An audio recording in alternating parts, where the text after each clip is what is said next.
بسم الله الرحمن الرحيم الحمد لله رب العالمين والصلاة والسلام على سيدنا ومولانا وحبيبنا وشفينا محمد وآله وأصحابه وأزواجه وذريته أجمعين. اللهم ربنا أرنا الحق حقا وارزقنا اتباعه وأرنا الباطل باطلا وارزقنا اجتنابه. اللهم أرنا حقائق الأشياء كما هي ربنا زدنا علما وعملا وإخلاصا يا رب العالمين.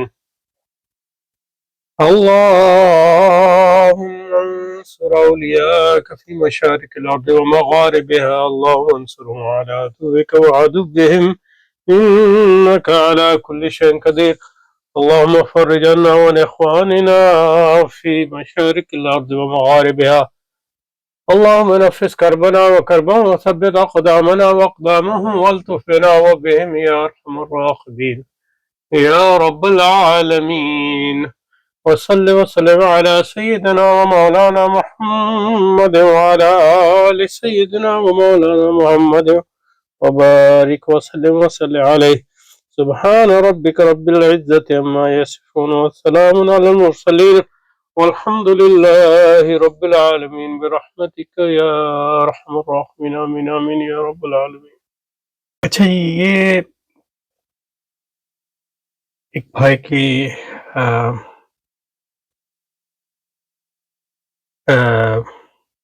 اسرار پر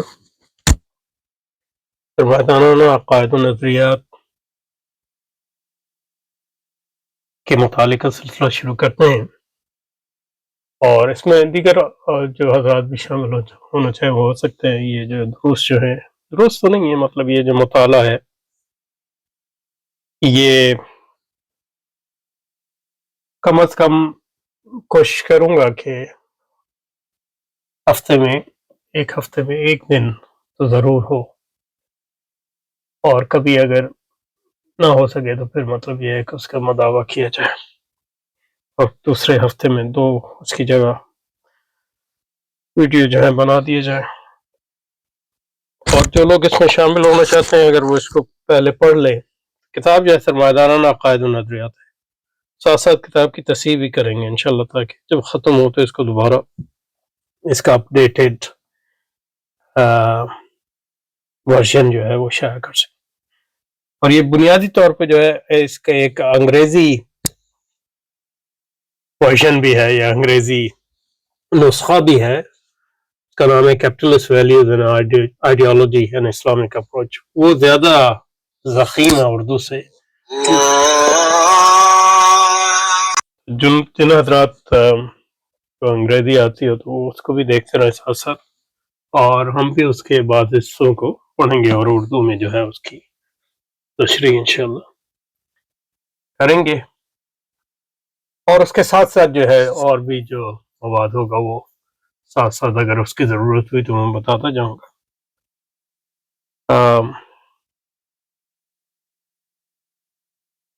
اچھا جی، اور باقی ہر نشست پر جو سوالات وغیرہ ہیں وہ جو بھی ہے ان کے لیے جو ہے الگ ان کے جوابات بھی انشاءاللہ دیں گے. اور یہ ہو سکتا ہے کہ میں ساتھ ساتھ جو ہوں کچھ ہوم ورک بھی دوں آپ حضرات کو، جو اس کو یعنی سبکن جو ہے اس کو پڑھنا چاہتے ہیں. لیکن جو سبکن نہ پڑھنے چاہتے ہیں ان کے لیے وہ ضروری نہیں. اور بعد میں ہو سکتا ہے کہ مطلب اس کا امتحان بھی رکھیں، لیکن وہ ضروری نہیں ہے. یعنی مطلب یہ کہ میں جس چیز کا قائل ہوں وہ ہمارا پرانا جو طریقہ ہے جس میں آپ کتابیں پڑھتے ہیں، اس میں یہ ہوتا ہے کہ آپ پہلے مطالعہ کرتے ہیں، پھر درس میں شریک ہوتے ہیں، پھر جو ہے اپنا مراجعہ کرتے ہیں اور سوالات وغیرہ ہوں تو وہ اس نشست میں بھی آپ پوچھ سکتے ہیں اور اگلے نشست کے دوران بھی پوچھ سکتے ہیں. تو یہ عموماً ہمارا طریقہ کار ہے، اور اس میں ہر کوئی جو ہے اس میں بنیادی طور پہ کوئی اسٹرکچر نہیں ہوتا. آدمی اپنی مرضی سے جو ہے تو اس میں یہ بنیادی طور پہ صوفی کے حلقے کا طریقہ کار یہ ہے کہ لوگ جو ہے جس قدر جو ہے وہ ترقی کرنا چاہتے ہیں وہ کرتے ہیں اپنے ظروف کے مطابق اور اپنے حالات کے مطابق. اچھا جی، تو یہ اس پہ پہلے بھی ہم نے اس کو شروع کیا تھا اور کئی چیپٹر ایکچولی کر لیے تھے، تو اس کے پرانے بھی بنے ہوئے ہیں، اگر آپ اس کو دوبارہ کم از کم ایک دو چیپٹر تو کر لیے تھے اس کو بھی دیکھ سکتے ہیں، لیکن یہ کہ دوبارہ کریں گے تاکہ اس میں جو ہے اس کو ایک پورا جو ہے پوری کتاب کا مطالعہ جو ہے ایک ساتھ ہو. ٹھیک ہے جی، تو بسم اللہ کرتے ہیں. اچھا جی، تو ہم جس دور میں گزر رہے ہیں یہ سرمایہ داران نظام زندگی کے زوال کا دور ہے.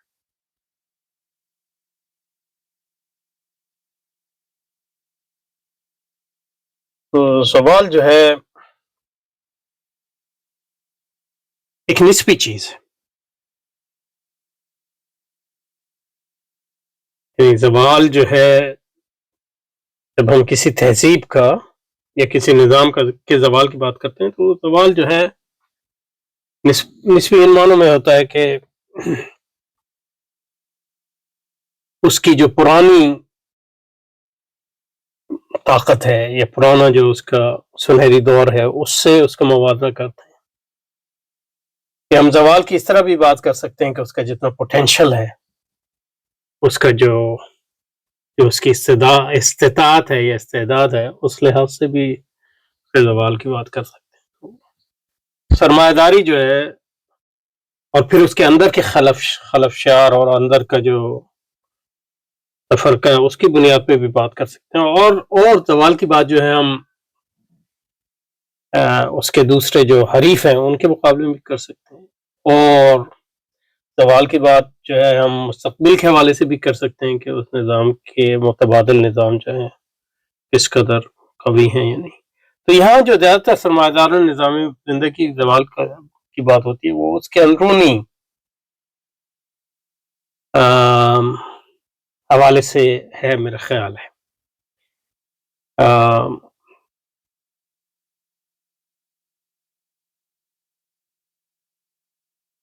اور یہ زوال جو ہے تقریباً 20ویں صدی کے شروع سے شروع ہوا ہے، کیونکہ 19ویں صدی جو ہے مغربی تہذیب کی کہہ سکتے ہیں کہ عروج کا دور تھا 19ویں صدی. تو 20ویں صدی یعنی جنگ عظیم اول، پھر جنگ عظیم دوم، جنگ عظیم اول، اس کے بعد جو ہے مغربی تہذیب جو ہے دو بڑے بلاکس، دو بڑے گروہوں میں تقسیم ہو گئی، کمیونسٹ اور لبرل یا سوشل ڈیموکریٹک بھی کہتے ہیں.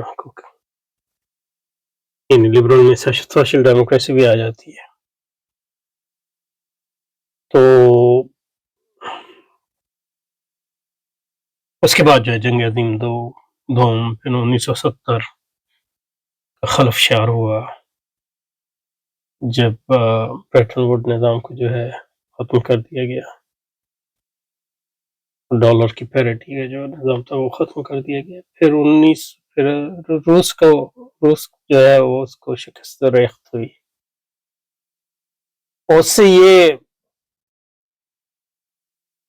نتیجہ نکالا گیا کہ روس کی شکست ریخت کہ وہ کہیں جو ہے مطلب لبرلزم کی فتح تھی، لیکن یہ کہ وہ ان کی اندرونی خلفشار کا نتیجہ تھی. اور ان کا اندرونی یعنی سوویت یونین اس لیے ختم نہیں ہوا کہ اس کی کوئی طاقت کم ہو گئی وغیرہ، اس لیے ختم ہو کہ ان کا ایمان جو ہے وہ کمیونسٹ طریقے سے اٹھ گیا. جو ایلیٹ تھی، جو قیادت تھی، اس کا ایمان اٹھ گیا، تو انہوں نے اپنے آپ کے ختم یعنی تحلیل کر دی. تو اس سے لگا کہ مطلب یہ ہے کہ یہ لبرلزم بہت مضبوط ہے، اور اسے تاریخ کے اختتام کی بات کی گئی وغیرہ وغیرہ. لیکن یہ کہ اس کے بعد جو ہے اس طرح مطلب یہ ہے کہ کرائسس آئے ہیں سرمایہ داری میں. وہ کرائسس دو طرح کے ہیں، مطلب معیشت کے بھی کرائسس ہیں اور گورننس کے بھی کرائسس ہیں، یعنی حکومت کے بھی کرائسس ہیں اور معاشرت کے بھی کرائسس ہیں، اور ان کی بات ہوگی. تو کہنے کا مقصد یہ ہے کہ جب ہم زوال کی بات کر رہے ہیں تو اس میں دو چیزیں، ایک تو نسبی ہے، تو دوسرے یہ کہ اس کو ہم کئی طرح سے زوال کو جو ہے سمجھ سکتے ہیں، اندرونی طور پہ، بیرونی طور پہ، وغیرہ وغیرہ. تو یہ جو ہے کنسیپچل جو ڈفرنس ہوتا ہے یہ اہم ہے. اس میں جو ہے جو چیز سمجھنے کی وہ یہی ہے، جو اگر آپ مجھ سے کچھ حاصل کر سکتے ہیں کہ فلسفی ہوں، فلسفے کی یہی اہمیت ہے، تو وہ یہی ہے کہ کس طرح میں جو ہے تصورات کی تحلیل کروں گا. ورنہ تو ہر چیز لکھی ہوئی ہے اور باقی کتابوں میں بھی لکھی ہے، وہ بھی آپ پڑھ سکتے ہیں. لیکن اگر کچھ اس میں جن لوگوں کو اس کا تجربہ نہیں ہے، وہ سیکھنا چاہتے ہیں، تو وہ یہی ہے کہ کنسیپچل جو تصورات ہیں ان کو کس طرح سمجھا جاتا ہے، تصورات کے اندر کس طرح تفریق کی جاتی ہے اور ان کو کیسے جانچا جاتا ہے، اور تصورات کو دوسرے تصورات سے ممیز کیا جاتا ہے، اور نئے تصورات کس طرح فارم کیے جاتے ہیں یا بنائے جاتے ہیں، اور جو تصورات ہیں جو موجود ہیں ان کو کس طرح کوشچن، یعنی ان پر سوالیہ نشان کس طرح اٹھایا جاتا ہے وغیرہ. تو یہ ساری چیزیں جو ہیں اس میں ہم سیکھنے کی کوشش کریں گے سب لوگ. تو ہم جس دور میں گزر رہے ہیں سرمایہ داری نظام زندگی کے زوال کا دور ہے. اس میں کئی اور اگر آپ لوگ پڑھنا چاہیں تو بہت تحریریں ہیں لوگوں کی. اب اس میں یہ ہے کہ بات سے بات نکلتی ہے، جو تہذیبوں اور اس کے عروج و زوال کا جو موضوع ہے، تہذیبوں اور ان کے عروج و زوال کا جو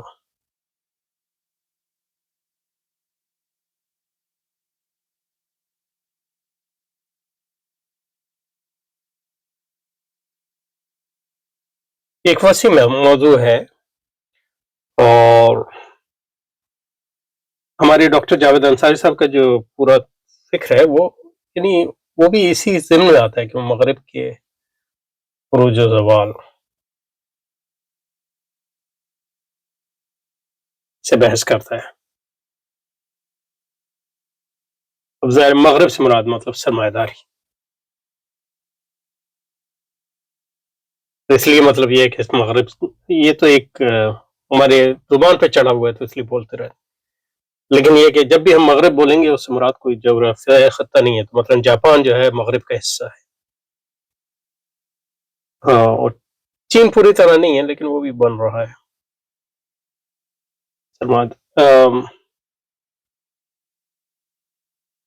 جنوبی کوریا جو ہے مغرب کا حصہ ہے، وغیرہ وغیرہ. تو ڈاکٹر صاحب کا جو فکر ہے وہ مغرب کے عروج زوال سے ہی بحث کرتا ہے، وہ اسلام کے عروج زوال سے بحث کرتا ہے، اور اس کا کیا مطلب ہے اور اس کا کیا مقصد ہے، کیوں کر، وغیرہ وغیرہ. لیکن یہ کہ مغربی تہذیب میں اپنے یہ یعنی obsessed ہے، یعنی obsessed کو اردو میں کیا کہتے ہیں، یعنی مطلب یہ ہے کہ یہ مغربی تہذیب جو ہے، یہ سرمایہ دارانہ تہذیب جو ہے، یہ اپنے زوال کے بارے میں ان کے ہاں ڈسکورس یا بیانیہ جو ہے آج سے نہیں صدیوں سے موجود ہے. یعنی جب یہ عروج پہ تھے تو اسی وقت سے یہ سوچ رہے ہیں کہ ہمیں زوال کب آئے گا اور کیوں آئے گا. یعنی they are obsessed with their own decline. یعنی ایک لحاظ سے آپ سمجھ لیں کہ اپنے زوال سے جو ہے خائف ہیں شروع سے، تو اس کے بارے میں بات کرتے ہیں، سمجھنے کی کوشش کرتے ہیں تاکہ بچا جا سکے زوال سے آئی گیس. تو اس میں شروع میں مثلا شپینگلر ایک آدمی تھا، اس نے کتاب لکھی ڈکلائن آف دا ویسٹ، اور دوسرے لوگوں نے کتابیں لکھی.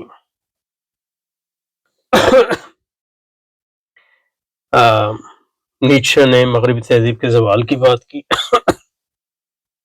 اور دوسرے فلسفیوں نے. ٹوائنبی جو ہسٹورین تھا، مورخ تھا، اس نے عروج و زوال پہ بہت لکھا. اور آج کل تو مطلب ہزاروں کتابیں ہیں. اس میں جو سرمایہ داری کے لحاظ سے جو مضمون اہم ہے وہ ایک پولیٹیکل اکانومسٹ ہے، اس کا مضمون ہے. بعد میں اس نے کتابی شکل میں بھی وہ شائع کیا، لیکن اس کتاب کا نام ہے ہاؤ ول کیپٹلزم اینڈ، سرمایہ داری کس طرح ختم ہوگی. اور اس میں ایک لمبا مضمون ہے جس کا عنوان بھی یہی ہے، ہاؤ ول کیپٹلزم. تو اس پر بھی ہم نے کچھ ویڈیو بنائے تھے، وہ انگریزی میں ہے، لیکن یہ کہ آپ اس کو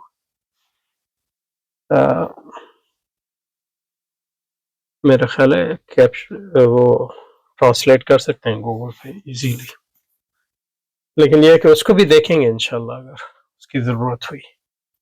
اور آج کل تو مطلب بہت لوگ ہیں جس پہ بات کر رہے ہیں،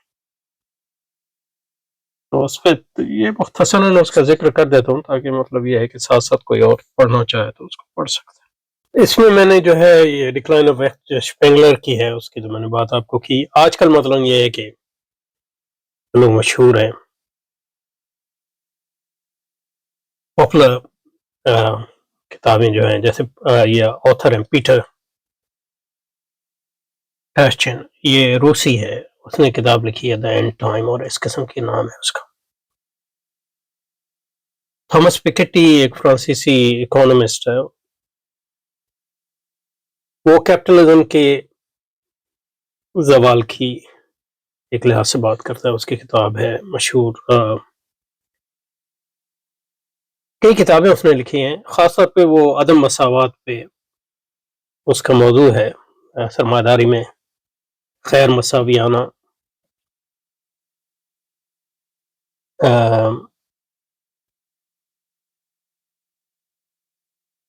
خیر مساوانیت میں اضافہ،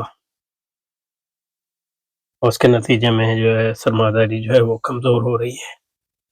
تھامس پیکیٹی اس نے کئی کتابیں لکھی ہیں، لیکن اس میں ایک دو کتابیں اہم ہیں اگر آپ پڑھنا چاہیں. ایک تو کتاب ہے اس کی کیپٹل، یعنی سرمایہ، کیپٹل ان دا 21st سینچری.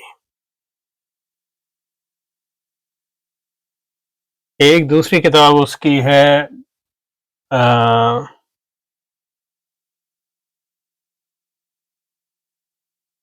ایک لحاظ سے وہ پہلی کتاب کا دوسرا حصہ ہے، یا دوسرا کا نام ہے کیپٹل اینڈ آئیڈیالوجی. کیپٹل جو ہے پہلی کتاب جو ہے وہ آج کے بارے میں بات کرتا ہے، اور کیپٹل اینڈ آئیڈیالوجی پھر تاریخ میں جاتا ہے.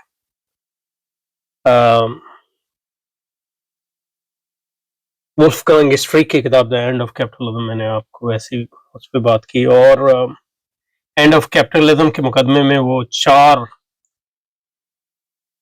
جو مفکرین ہیں، جو کیپٹلزم پہ چار اہم مفکرین ہیں، اور ان کی کتابوں کا ایک لحاظ سے پر تبصرہ کرتا ہے، اس کی ایک لحاظ سے مختصر جو ہے اس کے بارے میں، اس کا مختصر جو ہے تشریح بھی کرتا ہے، اور اس کے مقابلے میں اپنے خیالات کا ان سے مبادلہ بھی کرتا ہے. وہ جو کتاب ہے اس کی دا اینڈ آف کیپٹل، اس کا مقدمہ جو ہے انٹروڈکشن 40-50 صفحے کا ہے، اس کو بھی کبھی پڑھیں گے انشاءاللہ. اور مفکرین میں کئی لوگ ہیں کہ تھامس مین ہے، اور دوسرے لوگ ہیں. اور ایک اور آدمی ہے جو کافی آج کل مشہور ہے، فرانسیسی، اس کا نام ہے تھامس، اس کا نام کیا ہے، ایمانوئل ٹاڈ. اس کی کتاب کا عربی میں تو مجھے پتہ ہے ترجمہ ہوا ہے، دا ڈیفیٹ آف دا ویسٹ، اور کئی کتابیں اس کی. اس کے خیالات جو ہیں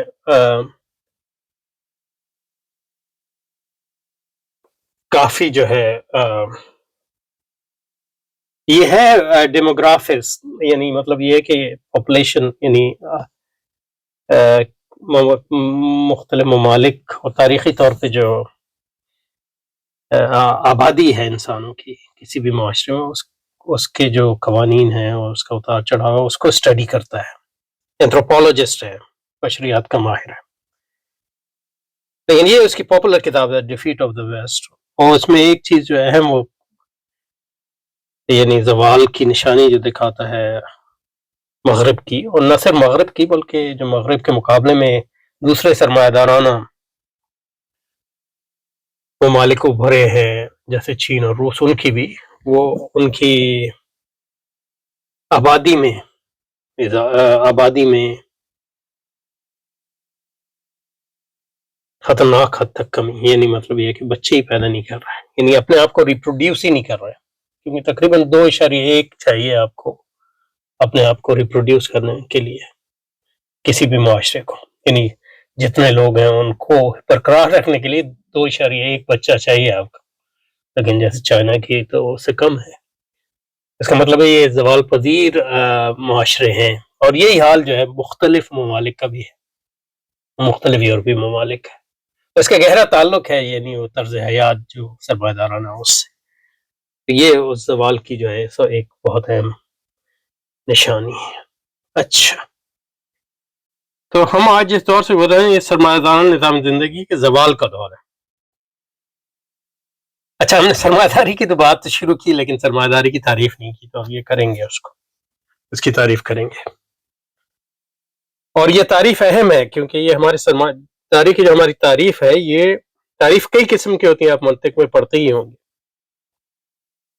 تو یہ کنونشنل تعریف نہیں ہے، بیسیکلی سرمایہ داری کی حقیقی تعریف ہے، ریئلسٹ تعریف ہے، یعنی سرمایہ داری کا جوہر اس تعریف میں جو ہے یہاں ہے، تو اس لحاظ سے ہم کہہ سکتے ہیں کہ ہماری سرمایہ داری کی تعریف جو ہے ہمارے سرمایہ داری کے فہم کو ظاہر کرتی ہے کہ یہ ہم سمجھتے ہیں سرمایہ داری۔ اب ظاہر ہے جس کا وہ سرمایہ داری کا فہم نہیں، تو ہم یہ نہیں کہیں گے کہ اس کا وہ فہم اور ہمارا یہ فہم نہیں، ہم کہیں گے اس کا فہم غلط ہے سرمایہ داری، کیونکہ یہ ریئلسٹ تعریف ہے، یہ سرمایہ داری۔ لامشاہدہ فی الاصطلاح کی بات ہم کرتے ہیں لیکن اس سیاق میں نہیں کرتے ہیں، کیونکہ لامشاہدہ فی الاصطلاح کا جو قانون ہے وہ صرف کنونشنل تعریف یا کنونشنل کو عربی کی عرفی نہیں، کنونشنل کا مطلب یہ ہے کہ کنونشنل کی کیا اصطلاحی تعریف کہہ لیں، کیونکہ وہ بھی کوئی پورا صحیح ترجمہ نہیں ہے، لیکن یہ کہ جس پہ ہم یعنی فرض کر لیں کہ یہ اس چیز کی تعریف یہ ہے، تو اس کو فرض لینے کے بعد پھر جو ہے اس پہ ہم بات کریں۔ لیکن یہ جو ہماری تعریف ہے سرمایہ داری کی جو بھی آئے گی، وہ حقیقی تعریف ان معنوں میں ہے کہ وہ یہ دعویٰ کرتی ہے کہ یہ سرمایہ داری کی حقیقت کو یہاں کرتی ہے۔ تو مثلا یہ کہ اب کوئی کہے کہ سرمایہ پانی کیا ہے، پانی جو ہے H2O ہے، یہ اس کی حقیقی تعریف ہے ان معنوں میں کہ یہ اس کا ایسنس یا اس کا جوہر جو ہے پانی کا، اس کے بارے میں یہ تعریف جو ہے دعویٰ کرتی ہے۔ تو یہ تعریف جو ہے اس میں آپ یہ نہیں کہہ سکتے لامشاہدہ فی الاسلام پانی سے مراد جو ہے پتھر لے لیں، نہیں، آپ پانی سے مراد پتھر لے سکتے ہیں لیکن وہ پھر آپ کی ایک فرضی تعریف ہوگی یا کنونشنل تعریف ہوگی۔ تو ہم جس دور میں یہ دور سے گزر رہے ہیں، یہ سرمایہ دار نظام زندگی کے زوال کا دور ہے۔ سرمایہ دار نظام اس انفرادیت، معاشرت اور ریاست کو کہتے ہیں۔ سرمایہ داری جو ہے ہمارے ہاں تینوں سطح پہ ہے۔ سرمایہ داری ایک تہذیب ہے، نہیں معنوں میں کہ وہ فرد کی سطح پہ بھی ہے، معاشرے کی سطح پہ بھی ہے، ریاست، تو سرمایہ دارانہ فرد ہوتا ہے، سرمایہ دارانہ معاشرہ ہوتا ہے، اور سرمایہ دارانہ ریاست ہوتا ہے۔ یہ ہو سکتا ہے کہیں سرمایہ دارانہ فرد پایا جاتا ہو، معاشرہ اور ریاست نہ پائی جاتی، ریاست ہو لیکن معاشرہ اور فرد جو ہے ابھی اس سے سرمایہ دار نہ ہو۔ یہ ہوا ہے جیسے مثلاً ہمارے ہاں سرمایہ دارانہ ریاست، کیونکہ سامراج کے ہاں سے آئی، سامراج نے بنائی وہ ریاست، اور پھر اس ریاست کے جبر کی اور اس ریاست کی جبر کے ذریعے جو ہے سرمایہ دارانہ انفرادیت معاشرت کو پیدا کرنے کی کوشش کی گئی۔ تو سرمایہ دارانہ تہذیب کہیں غالب اس وقت آتی ہے مکمل طور پہ جب ہم کہتے ہیں کہ فرد بھی سرمایہ دارانہ، یعنی جو ٹپیکل فرد ہے کسی معاشرے کا وہ بھی سرمایہ دار ہے، اور معاشرہ مجموعی طور پہ بھی سرمایہ دار ہے، اور ریاست خود سرمایہ دار ہے۔ اور معاشرے، فرد اور ریاست کے سرمایہ دارانہ ہونے کے معنوں میں فرق ہے، لیکن یہ کہ ان کی عقلیت ایک ہی ہے، تعقل ایک ہی ہے۔ سرمایہ دارانہ نظام زندگی اس انفرادیت معاشرت کا جہاں حرص اور حسد کی عقلیت کا غلبہ، یہ ہمارے تھا، یا حرص کا غلبہ ہو جائے اور حس جو شکل اختیار کرتی ہے وہ حل من مزید، فرد بھی کہہ رہا ہے حل من مزید، معاشرہ بھی کہہ رہا ہے حل من مزید، ریاست بھی کہہ رہی ہے حل من مزید، اور اس کی کئی سطحیں ہیں اور اس کے کئی طریقے بھی ہیں، لیکن یہ بنیاد ہے اس کی۔ اب حرص و حسد تو ہمیشہ سے رہے ہیں، لیکن یہ کہ حرص و حسد کی عقلیت تعقل جو ہے وہ کبھی غالب نہیں رہا فرد، معاشرہ اور ریاست پہ اس طرح۔ تو جب یہ فرد، معاشرہ اور ریاست پہ غالب آ جاتا ہے تو ہم کہتے ہیں کہ یہ سرمایہ داری۔ سرمایہ دار ہر وہ شخص ہے جو اپنے عمل کی توجیہ فروغ تصرف الارض میں تلاش کرتا ہے، یعنی وہ کہتا ہے کہ مجھے ہر وہ شخص سرمایہ دار ہے جو اس کے عمل کا جواب یہ ہوتا ہے کہ اس کے نتیجے میں مزید سرمایہ اکٹھا ہوتا ہے کہ نہیں، اور اس کے نتیجے میں اس کے تصرف فی الارض میں اضافہ ہوتا ہے کہ نہیں ہوتا ہے۔ یہی شیطانی پروجیکٹ ہے جو آدم علیہ السلام کو اس نے برگلایا، تو یہ کا اس میں ایک بات یہ آتی ہے بار بار کہ حل ادلو کا، میں کیا تجھے ایسے درخت کی طرف نشاندہی نہیں کروں جس کے نتیجے میں تجھے ملک لا یبلا، ایسی مملکت اور ایسی بادشاہی تجھے نصیب ہو جو کبھی فنا نہ ہو۔ یہی تصرف فی الارض ہے۔ تو شیطان نے وسوسہ، سورہ طٰہٰ کی آیت 120 ہے، وسوس الیہ الشیطان قال یا آدم هل ادلک علی شجرۃ الخلد وملک لا یبلا۔ دو چیزوں کی بات ہے، شجرۃ الخلد، یہ وسوسہ ہے، وسواس ہے،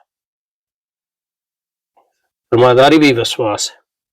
شجرۃ الخلد، ہمیش کی، ایٹرنیٹی،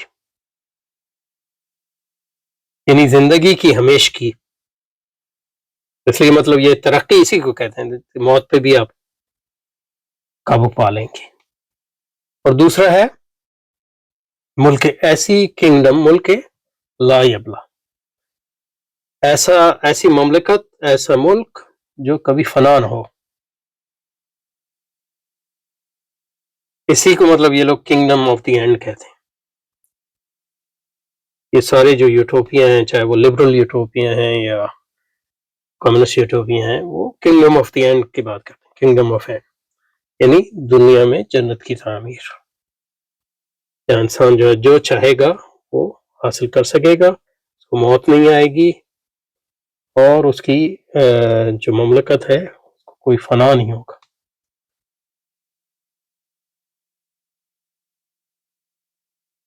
فوسوس الیہ الشیطان،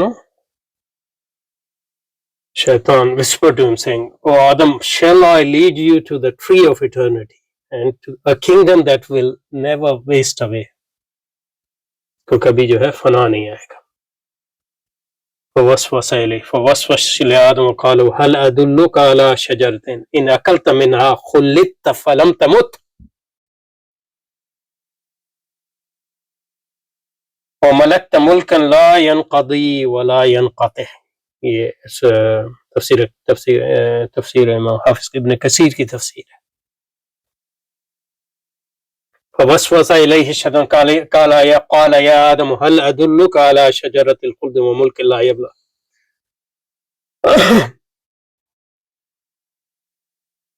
اللہ سبحانہ وتعالیٰ نے جو ہے ان کو منع کیا، لا ولا تقربا، دونوں کو، هذه الشجرة فتكون من الظالم، فلم يدل الشيطان ويزين أكل الشجر ويقول هل أدلك على شجرة أي الشجرة التي من أكل منها، أي الشجرة التي من أكل منها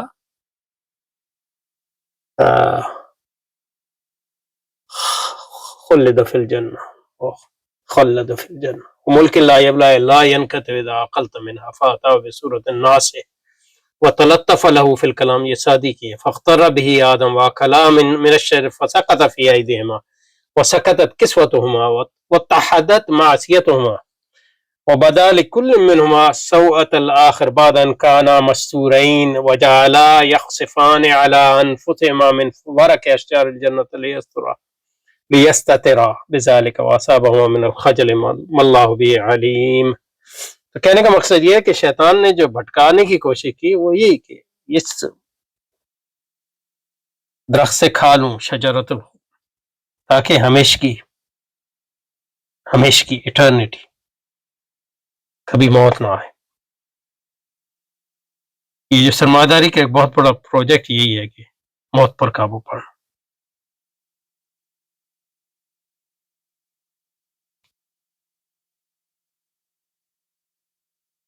اور موت کو بھلائے بغیر جو ہے سرمایہ داری کام نہیں ہو سکتی.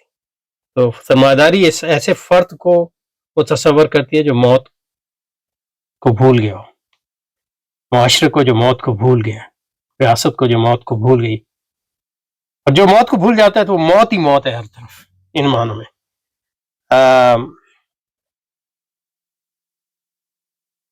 اور انٹرٹینمنٹ انڈسٹری اس لیے ان کی بنیاد ہے کیونکہ انٹرٹینمنٹ اللہ اس لیے ہے کہ ایک تو مطلب یہ ہے کہ اب موت کو بھول جائیں.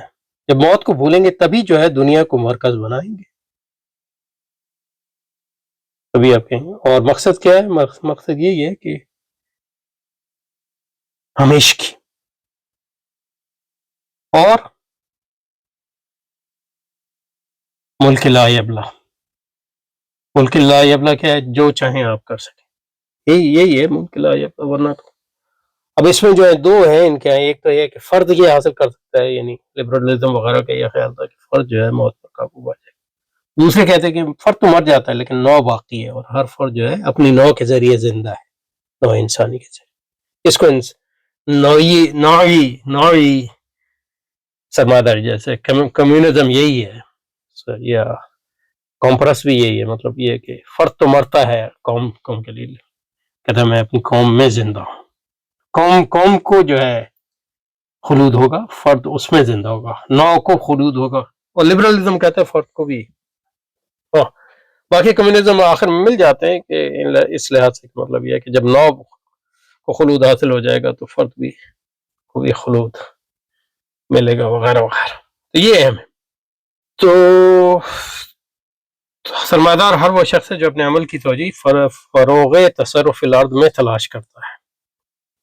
ٹھیک ہے، اس لیے سرمایہ دار کے لیے دولت مند ہونا ضروری نہیں ہے. سرمایہ داری جو ہے حرص ہے، یعنی آپ کے پاس کوئی.